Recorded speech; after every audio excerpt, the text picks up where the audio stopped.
எப்படி வந்து ஒரு ஏர்போர்ட் மூர்த்தி செயின் திருடி மாட்டினானோ அதே மாதிரி இவனும் செயின் திருடி மாட்டிட்டான். எப்படி சார் சொல்றீங்க? அப்படி எங்க கட்சியில இருந்தவர் அவர் ஒரு தோழர். ஏன் சார் உங்க கட்சியில இருக்காருன்றீங்க? அப்ப செயின் திருடினார் அப்ப உங்க கட்சியில இருக்கும்போது?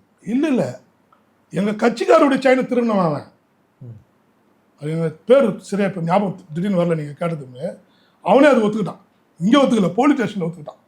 போலீஸ் ஸ்டேஷனில் தான் அந்த செயினை கொடுத்தான். அடிச்சு அடியில் 4.5 சவரம் செயினை கொடுத்தான். இவன் ஒரு குடியார பையன். ஃபஸ்ட்டு அவன் மூஞ்சி பார்த்தாலே தெரியும் உங்களுக்கு. அவன் ஃபுல்லாக எப்பவும் போதையில் தான் இருப்பான். அவன் என்னன்னா அவன் ஒரு டிபேட் பேசினாலே அவனுக்கு 1 லட்ச ரூபாய் இருக்குது. உடனே அங்கேருந்து அக்கௌண்ட் வந்துடும். என்னன்னா திருமாவளவனை பற்றி இழிவாக பேசணும். அவன் தொடக்கத்துலேருந்து நீங்கள் பாருங்கள், இன்னைக்கு திமுக கூட்டணியில் விடுதலை சிறுத்தை மட்டும் தான் இருக்குதா? 11 கட்சிக்கு மேலே இருக்குது. காங்கிரஸ் இருக்கு. 11 கட்சிக்கு மேலே இருக்குது. ஒரு கட்சியை பற்றி யாராவது பேசியிருக்காங்களா? இந்த கட்சியை பற்றி ஏன் திருமாவளவன் மட்டும் டார்கெட் பண்ணுறாங்க? ஏன் திமுக நீ டார்கெட் பண்ணல? இவ்வளோ ஒரு நானே மாநில கட்சி திமுக. திமுகவில் ஒரு 11 கட்சி கூட்டணி இருக்குது. நீங்கள் எங்கே வரீங்க? திருமாவளவன் வேங்கவேலுக்காக என்ன செஞ்சார்? இல்லை நீங்களாம் கட்சி நடத்துறீங்க, நீங்கள் என்னடா செஞ்சீங்கன்னு கேட்டால் நீங்கள் அதை செய்யணும்ல. அப்போ நீங்கள் வந்து திருமாவளவன் சாதிக்காக இருக்கிற கட்சி, திருமாவளவன் அந்த சாதிக்காக தான் பண்ணணும், வேறு எதுவும் யோசிக்கக்கூடாதுன்றீங்களா?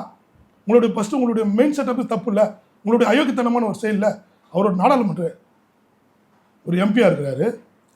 தலித் மக்கள் அவரை முழுசா நம்புறாங்களா? நான் கேட்குறேன், தலித் மக்கள் நம்புறாங்க. அப்போ உங்களை யாரும் நம்பலையா? நீங்களும் சேரிக்குள்ளே வந்தீங்கன்னா செருப்பு கைட்டு அடிப்போம். நீங்கள் யாருன்னா வந்தீங்கனாலே, சேரிக்குள்ளே வந்தாங்கனாலே உங்களை செருப்பு கைட்டு தான் அடிக்கணும். இப்போ திருமாவளவன் நம்புறாரு, அவர் மட்டும் தான் பண்ணணும்னா நீங்கள் ஏன் பண்ண மாட்டீங்க? பண்ணாத எதுக்கு சேரிக்குள்ளே வரீங்க? நீங்கள் வேங்கவேல் பிரச்சனை கையில் எடுக்கிறீங்க.